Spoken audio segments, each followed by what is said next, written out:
semanal de la Parashá. Hoy toca el tema de la Torre de Babel. Y vamos a empezar viendo esta figura de Nimrod apareciendo en Génesis. Nimrod dice que era un cazador fuerte y fiero en presencia de Jehová. Y el sintagma en el idioma original lo que sugiere es que él era un cazador que estaba en contra del Eterno. Ahora, el significado morfológico de su nombre significa algo así como vamos a rebelarnos en voz imperativa. Este personaje Nimrod, según el libro de Hazer, fue algo así como el primer rey, el primer terrateniente. Antes los hijos de los hombres se reunían en tribus muy pequeñas y ellos estaban a merced de las fieras, a merced de los depredadores. Y ellos empezaron a reunirse en grupos más grandes y empezar a edificar muros, cercas, lugares que los contuvieran, que los protegieran. Y Nimrod fue el artífice de estas primeras edificaciones. Él construyó cercas fuertes y alrededor de estas cercas empezaron a reunirse de personas. Esto es de lo más antiguo que se puede restaurar, que se puede recoger esta noción de el Estado-nación. Ahora, se supone que en esa época todos los hombres hablaban una misma lengua. Y la fuerza de Nimrod, la pericia que él tenía como cazador, era algo que brindaba seguridad a estos grupos pequeños. Ahora, ¿qué es lo que sucede? En su afán de hacerse un nombre y de perdurar en la historia, estas primeras tribus de hombres decidieron edificar una torre desde la que se supone iban a gobernar la tierra y iban a destronar a Dios del cielo. Esta torre, al ser vista por el Eterno, él desciende y dice que, o sea, él ve como esta actitud de todas las personas de unirse, de confabularse, y lo que había en su corazón era lo que estaba marcado por Nimrod, que era rebeldía. El sentido de que ellos estuvieran reunidos, que estuvieran confabulados unos con otros, era rebelarse contra el Eterno. Y para ello crearon esta edificación vertical. Ahora, el Eterno al ver esto dice, no vaya a ser que o sea, ellos edifiquen esto, entonces ellos permanezcan en este estado de rebelión. Así que lo que él hace es confundir sus lenguas. Es decir, él interviene para que el lenguaje con el que ellos se comunican y con el que ellos se expresan en esa sincronía se dispersara. Esto tiene un paralelismo en lo que está sucediendo hoy día. Muchas naciones tienen en su corazón la rebeldía, pero no hablan un lenguaje similar. China quiere, como este régimen totalitario, quiere establecer estos aparatos de control a través del Internet, las tecnologías de 5G en su población. Tienen establecido un sistema de puntuación ciudadano en el que entre más tú ranqueas, más beneficios tienes de parte del Estado. Hay un punto en el que si incurres en suficientes faltas, tú pierdes privilegios como utilizar tren de alta velocidad, no puedes viajar en avión, no puedes salir del país, no tienes algunos beneficios sociales en cuanto a la salud. Hay el caso de un luchador que él expuso una farsa que el Estado estaba promoviendo en cuanto a esta noción mítica que tiene la sociedad china de las artes marciales que los hacen super guerreros casi sobrehumanos, y él, siendo un hombre que según sus propias palabras es un peleador mediocre y que ya pasó sus mejores años, él derrotó a los mejores artistas marciales de artes tradicionales marciales chinas. Entonces el hombre ha perdido todo privilegio dentro de su sociedad. Estos aparatos de control tienen una identidad, tienen una concepción desde la mentalidad del chino. Ahora, la forma en la que la quieren hacer en Occidente es diferente. Aunque en el fondo, en la esencia, es lo mismo rebelión, hay algo en lo que no se ponen de acuerdo porque siguen teniendo intereses contrarios. Lo que sucede hoy día es lo mismo. El hombre tiene en su corazón rebelión y está buscando unidad, pero está buscando unidad mediante esfuerzos propios, esfuerzos del sistema, aparatos coactivos. Entonces vemos que desde lo del mundo se está incentivando iniciativas globalistas, es decir, integrar al mundo bajo un solo aparato de control, pero no se ponen de acuerdo, porque hay unas sentencias del Génesis en que no podrían hablar un solo lenguaje, y sin embargo esto no los detiene de intentarlo. Lo siguiente es que Babel también es una proyección profética hacia el final de los tiempos. Parece que este año todas las porciones de la Parashá han tenido una aplicación, un simbolismo hacia el interior del hombre, pero parece ser muy, muy enfático la instrucción del Espíritu Santo hacia lo profético, hacia el final de los tiempos. Entonces, Babel, en el final de los tiempos, tal como estábamos explicando ahorita, en el principio los hombres tratan de unirse, crear una edificación alta para rebelarse contra el Eterno, y en el final de los tiempos están haciendo lo mismo. Están tratando de integrar todos los aparatos de control en uno mismo, en contraposición a los que están tratando de guardar una identidad propia. En Apocalipsis se relata el final de este sistema religioso babilónico. Babilonia surge como reino en este sentido después que Nimrod muere. Queda su esposa Semiramis sin haber tenido hijos de Nimrod, y luego ella concibe. Obviamente concibió mediante adulterio. Lo que ella dijo delante de los súbditos de Nimrod es que Nimrod había reencarnado mediante un rayo de sol en ella. Y ese era el fruto de su vientre, Tamuz. Entonces, dentro de el esquema, el sistema babilónico, tenemos esta imagen de la mujer con el niñito, que es Tamuz. Según el Semiramis, es Tamuz, que es Nimrod reencarnado.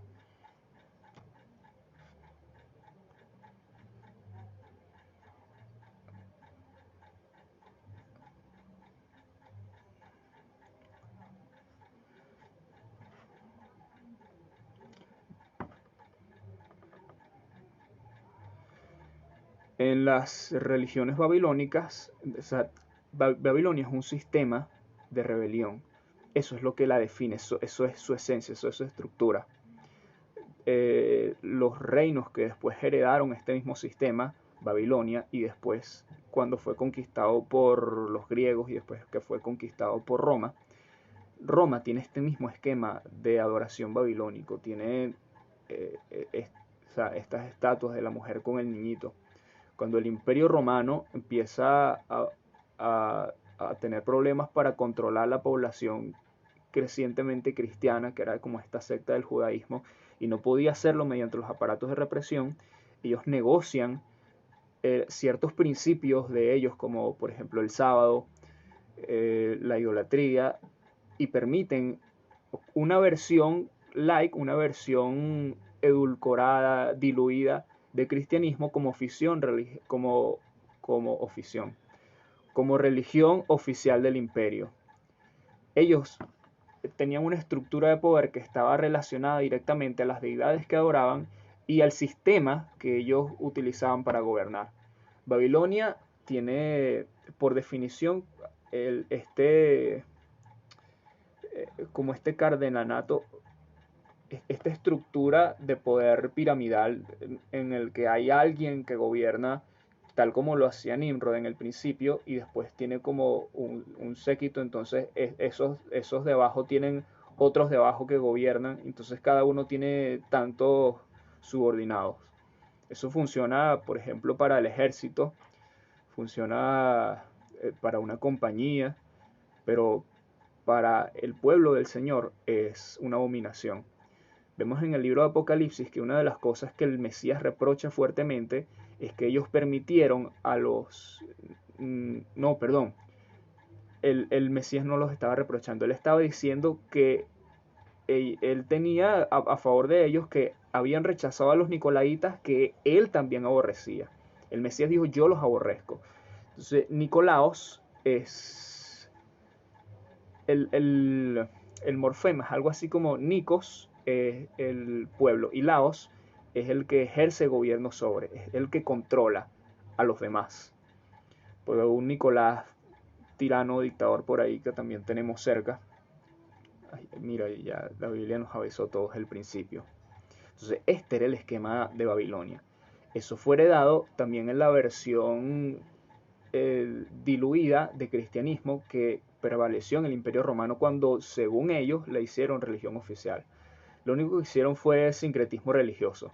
Ahora, tú antes adorabas a Semiramis y a su hijo Tammuz, ahora, berro, ¿qué símbolo dentro del imaginario cristiano se asemeja mucho a esto? Mira, tienen una Virgen María, ponen la Virgen María.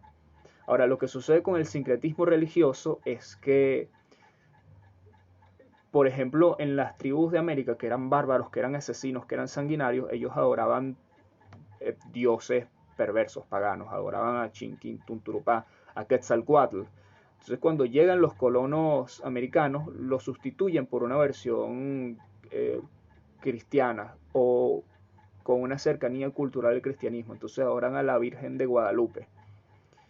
Eso es el sincretismo religioso y espiritualmente es como solo cambiarle una vestimenta externa, pero sigue permaneciendo el mismo ente y la misma esencia espiritual que gobernaba antes. Para realmente haya un cambio desde el discipulado y la identidad del pueblo del Mesías, tiene que haber un cambio de principios y un cambio de estructura, porque no podemos abrazar principios del reino eterno con estructuras del reino perverso. De hecho, una de las cosas que dice Deuteronomio es que cuando veamos a las demás naciones adorando ellos a sus dioses de una manera, no adoremos nosotros al Eterno de la misma manera porque para él eso es abominación. Entonces, Babilonia viene a ser este sistema de subversión en cuanto al diseño original, porque lo que el Eterno hizo en el principio fue un hombre, después le dio una mujer para que él pudiera completar y hallar plenitud en el ejercicio de su labor como gobernante de la tierra. El Eterno le dijo, no es bueno que estés solo, no vas a hacerlo efectivamente solo, vas a ser su óptimo, y le dio una ayuda idónea. Y de esa amalgama del hombre reflejado en un opuesto de sí mismo, es que se produce la prole, se produce la descendencia que iba a gobernar la tierra. En el sistema subvertido de Babilonia tenemos a una mujer sola con el niñito y el hombre por ningún lado se murió. Entonces vemos cómo lo que es el cimiento de la familia, que es la paternidad, lo vemos brillando por su ausencia en el sistema de Babilonia. Lo siguiente es que retomamos Apocalipsis. En el final de los tiempos hay un juicio para el sistema de Babilonia. Vemos que el Eterno advierte a sus hijos que están en ese sistema de rebelión, porque hay unos principios del Padre, unos principios del Eterno. Así es como funcionan las cosas. Este es el diseño para la familia, esta es la estructura que yo he entregado para la familia. Y este es el sistema que es en función de la rebelión, que porta la identidad de la rebelión en él. Tienes que salir de ahí para que no participes de sus pecados y no sufras de sus plagas, de sus juicios. Él dice que ella se vistió de ropas lujosas y que se embriagó con el vino de los mercaderes de las naciones, pero para el Eterno, ella, o sea, su rebelión fue repugnante, fue asquerosa delante de él. Un ejemplo en nuestra cotidianidad que, o sea, sin condenarla a ella como persona, pero por lo menos como representante de este sistema, vemos a Miley Cyrus. Se casa y a los 2 meses decide que ya no desea permanecer sujeta a la casa a la que ella escogió someterse. Entonces, no, yo soy libre, yo me voy. Eso es lo que promueve nuestra cultura, eso es algo que es como presente en ensuciar el corazón de la mujer en contra del diseño original. Vemos qué sucedió en el principio. Satanás, la serpiente, busca a Eva estando sola y estando ella sola sin la cobertura, sin la intervención de su esposo, la serpiente contamina el corazón de Eva. En el sistema de Babilonia también se busca subvertir principalmente el rol, el llamado, la identidad, la imagen de la mujer. Vemos que el Mesías le trajeron una mujer para, eh, para juzgarlo a él. O sea, el caso de la mujer era una excusa para, para desacreditarlo a él en su juicio como rabino, como maestro de la Torá, porque le llevaron un caso que, mire, a esta mujer Moisés dijo que había que apedrearla, pero los romanos no permiten que hagamos eso, entonces ¿tú qué vas a hacer? Era una trampa. Entonces, el Mesías, que conocía la Torá, él era la Torá, él sabía que cuando se traía un caso de pecado se tenía que traer tanto al hombre como a la mujer.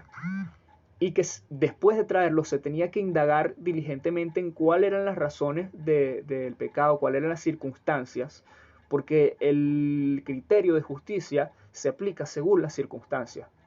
Pero a estas personas no les interesaba ni la mujer, ella era solamente un instrumento para hacerlo, evidenciar a él como un maestro deficiente de la Torá, para juzgarlo a él. Entonces, tenemos este grupo de personas que pertenecen a un sistema babilónico de jerarquías que utilizan a la mujer para juzgar al hombre de Dios, al ungido. Entonces, ¿qué hace el ungido? Primero los mira y sabe sus corazones, sabe que ellos también estaban en pecado y se los hizo saber. Lo siguiente que hizo fue, la escritura dice que él escribió en tierra. Deuteronomio dice que el sacerdote, cuando después de inquirir en el caso que estaba siendo denunciado, si se daban cuenta que quienes trajeron el caso habían levantado un falso testimonio, lo que ellos querían hacer al presunto imputado era lo que se les debía hacer a ellos. Entonces él escribió algo en la tierra. Y Deuteronomio dice que el sacerdote debía escribir las maldiciones de la ley contra los falsos testigos. ¿Qué hicieron ellos? La dejaron en paz. ¿Y qué hizo él? Se le acercó a la mujer y la juzgó, la condenó, no. Él le dijo, mira quién te está condenando. Yo tampoco te condeno. Ey, pero recuerda que hay unos... pecar es errar al blanco. Tenemos un blanco que es el propósito para el cual fuimos creados, para vivir una vida que nos dignifique y que dignifique la imagen del Eterno en nosotros. Nosotros podemos equivocar. Ah, ok, ya regresó. Les decía que el propósito de la ley de Dios es mostrarnos un carácter, mostrarnos una esencia. Cuando nosotros fallamos en mostrar esa esencia, sencillamente estamos destruyéndonos a nosotros mismos. No estamos haciendo enojar al Eterno al punto de que, me molesto porque hiciste. Ahora, cuando robamos a alguien que es hecho imagen del Eterno, cuando lo golpeamos, cuando abusamos a nuestro prójimo, estamos quebrando la ley de Dios y estamos insultando la imagen de Él. Eso sí lo enoja. Lo que ellos estaban haciendo sí efectivamente enojó al Mesías. Y él le dijo que el que ha visto al Padre, el que me ha visto a mí ha visto al Padre. Entonces tenemos al hombre, al ungido, defendiendo a la mujer de aquellos que tratan de utilizarla como un instrumento político. Todo refleja y proyecta proféticamente hacia el final de los tiempos. Es perfectamente entendible que estas ideologías sean tentadoras, sean dulces cuando entran en el oído, cuando una persona ha venido de un contexto de abuso en el que se supone, según el diseño bíblico, debe protegerme, ha abusado de mí, me ha insultado, me ha faltado el respeto, no me ha tratado con la dignidad, con la delicadeza que yo merezco ser tratada, con la que yo fui creada para ser tratada. Cuando yo vengo de eso, yo puedo pensar que hay algo mal con el diseño original, que hay algo errado con eso de que el hombre es la cabeza de la casa, es el protector, es el guardián y es el proveedor. Porque el que a mí me tocó no hizo nada de eso, sino lo que hizo fue rebajarme, humillarme, golpearme. Que en el que tú hayas crecido no haya cumplido lo que el Eterno le llamó a hacer, no quiere decir que el diseño esté mal, quiere decir que algo salió mal en el camino. Y cuando somos sanados de ese pasado en el Mesías, nosotros podemos, o sea, somos habilitados para identificar la belleza en ese diseño original. Entonces, Babilonia va a ser juzgada. Si yo colindo con las palabras, con lo que Babilonia está tratando de hacer en el sistema, ha logrado permear en mi corazón. Y yo creo que efectivamente el sistema de Babilonia, llámese feminismo, llámese agenda de género, llámese pedofilia, que también viene, y no se extrañe, llámese lo que sea, llámese lo que sea, si yo he creído que eso efectivamente funciona y es el camino viable y necesario para la humanidad, entonces hay algo en mí que está roto porque no acepto el diseño original del Padre. Cuando yo soy sanado, Juanán, te amo, hermano. Cuando yo soy sanado en mi interior, yo estoy habilitado para interpretar correctamente lo que fue dicho por el Padre. Entonces, Juanán, justamente estamos terminando, pero lo puedes ver en diferido. Yo lo estoy grabando por aquí para que quede guardado, no para las personas que se conectan en vivo. Si tienes que hacer algo más, te puedes desconectar. Ok, entonces terminamos. Bueno, esa era la porción de esta semana. Shalom.